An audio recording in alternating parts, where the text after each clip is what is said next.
There's a stinky and dangerous place, and no, it's not downtown Detroit. We're talking about the subreddit of Halo Infinite. We're talking about a place so nitty-gritty that the town's motto is stay strapped or get clapped. Now, constructive criticism of a newly released AAA title is healthy, and in fact, I think it's a good thing in the gaming community. However, when it's getting to the point of doxing and death threats, it's not being productive, and it doesn't help the game to actually become better over time through patches and updates. The moderators of the Halo Infinite subreddit realized this and shut this bad boy down over the weekend so people can cool off, sit in the corner on timeout, and think about what they've done. Let's get it.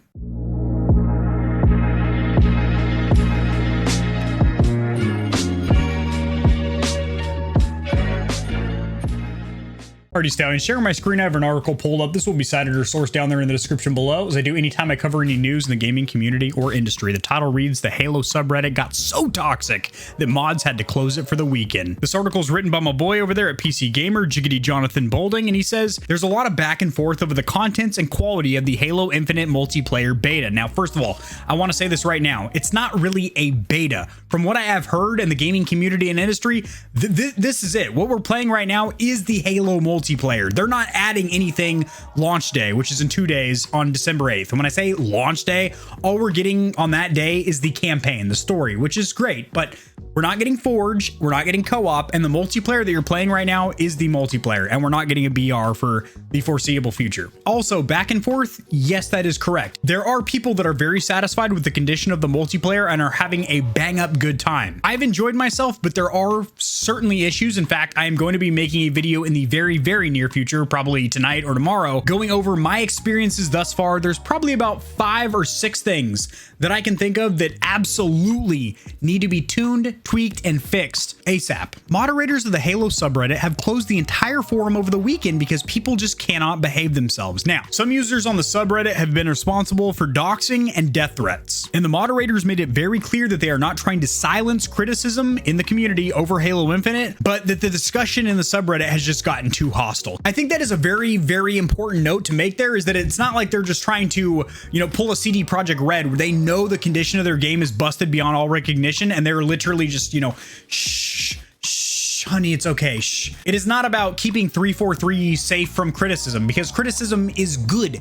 What they do is they take feedback from the gaming community, whether it's one-on-one or usually it's from content creators, i.e. streamers and YouTubers that have communities of, 34,000, 100,000, 1 million, etc. The content creators make videos like the Act Man, for example, who is a big Halo fan, makes these videos that are viewed by millions of people, but 343 certainly watches that and they're like, we did mess up. We should have had more modes here, and whoa, we do need more maps, and oh, that is a problem that you can't choose custom game modes. You just have to jump into a random playlist. But it's not about that. What's happening here with the subreddit is that it's legitimately a toxic place. It's just clowning on people back and forth, ripping on each other. I've looked at an archive, a snapshot, if you will, of some of the things being said in that subreddit, and it is very negative. It's very toxic. One of my favorite pastimes is grilling and roasting people. Some of the stuff that I saw was a little bit offensive, even for my liking. So if that says anything. And that brings me right over to doxing and death threats.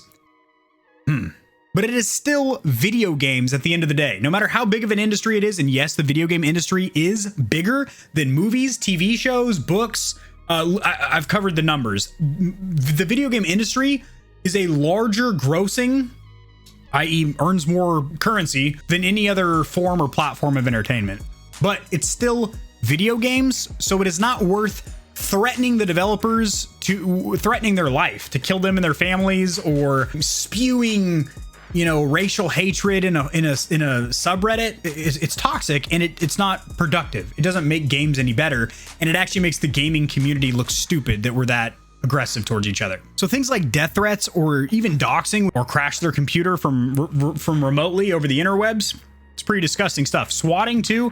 Also, I think swatting is horrible because people can die. Content creators and streamers getting their door kicked in and getting swarmed by a bunch of SWAT members, and you have no idea that it's law enforcement coming into your house because they don't announce themselves a lot of times. There's a lot of people out there that exercise their right to bear arms and probably have several firearms in their house. So when they hear their door kick in, they're immediately going to think, hey, I'm getting broken into, and they're going to go for their AR or maybe a nice sidearm. And then you hit the corner into your living room and law enforcement sees you holding a weapon, and Either you kill them or they kill you, or both. All that started because of one sweaty, stinky, hairy back little sack troll that got your address, then decides to pass that, make an anonymous phone call. Hey, you know that streamer, AK40 Kevin? Actually, he's not a streamer, he's a YouTuber. I think he's got bricks of heroin, and also he's got a bomb, and he said he was gonna blow something up. And then police raid your house. Freeze, motherfucker, we got the place surrounded. And then people die. So that's what's happening here, is a bunch of toxic behavior that is completely and utterly, utterly unacceptable. And that is why the subreddit for Halo Infinite has been shut down. It has nothing to do with trying to hide the status of the game. People know. All you have to do is play the game and you'll be like, wow, this is not as polished as it should have been for the budget that 343 had, and also the time frame that they were allotted. CD Projekt Red with Cyberpunk as well. That was in development for almost 8 years and had an almost unlimited budget. If you're one of those toxic people out there, just go ahead and, red sign, just stop. The game is not perfect. I will be compiling my thoughts, a little Dear Diary moment, and sharing them with my community here at Gamer Heaven. The Stallions and Stallionettes, if you will. By the way, if you're sick of being naked, I do have a merch store. It's linked in the description below. If you enjoyed this video and you like my take on the topic, liking it will help it to get seen by more gamers. This information will reach and assist them as well. Subscribe for more content like this. I cover news in the gaming community and industry, as well as tutorials helping you get set up streaming and YouTubing, and honest gaming peripheral reviews, keyboards, mice, headsets, controllers, mics, chairs. And if you want to see gameplay footage of me and the boys, check me out over there at Facebook Gaming, where I am a partner, and I'll see you guys tomorrow. Peace.